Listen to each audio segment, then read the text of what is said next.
আমার বাড়িতে যেহেতু টাকা নাই, আমাকে টাকা আনতে হবে। অ্যাড মানিতে ক্লিক করলাম।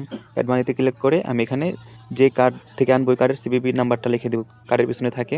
তখন আমি কত টাকা অ্যাড করবো ওইটা লিখে দিব। আমি 155 টাকা আনবো আমার আলরাজি কার্ড থেকে, ওইটা লিখে আমি কন্টিনিউ দিব। তারপর টাকা যে আনতেছি ওটার জন্য আমার মোবাইলে মেসেজ আসবে ওটিপি। আমি ওটিপিটা কপি করে নিলাম। ওটিপি কপি করে আমি এখানে জাস্ট প্রেস করে দিলাম, সাবমিট দিয়ে দিলাম। সাবমিট দিয়ে এই যে আমার টাকা অ্যাড হয়ে গেছে, কত 155 রিয়াল, পরে ডান।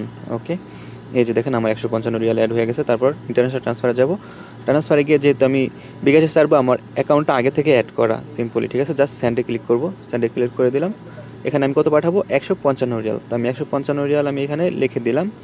লিখে দেওয়ার পরে কিন্তু আমি কত টাকা পাচ্ছি ওটা কিন্তু এখানে নিচে চলে আসছে, ঠিক আছে। 155 রিয়াল কত টাকা। এখন আমি পারপাস অফ ট্রান্সফার সিলেক্ট করব। এখানে আমি কি ফ্যামিলি এক্সপেন্স এটা সিলেক্ট করলাম। ওকে, তারপরে কন্টিনিউতে ক্লিক করলাম।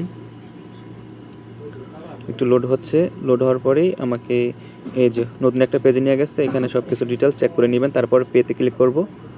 তারপর আবার এগ্রিতে ক্লিক করব। ওকে, এগ্রিতে ক্লিক করার পরে আমার মোবাইলে একটা ওটিপি আসবে। ওটিপিটা আমি এখানে বসাই দিব। ওটিপিটার জন্য অপেক্ষা করতেছি। এই যে ওটিপি চলে এসেছে, জাস্ট আমি এটা কপি করে নিলাম, এখানে বসিয়ে দিব। এই যে নিচে আমার চলে এসেছে, জাস্ট ওটিপিটা বসাই দিলাম, ডান। আমার টাকা কিন্তু পাঠানো হয়ে গেছে। আর এখন বিকাশ নগদ রকেটে টাকা কিন্তু খুবই দ্রুত জমা হয়ে যায়।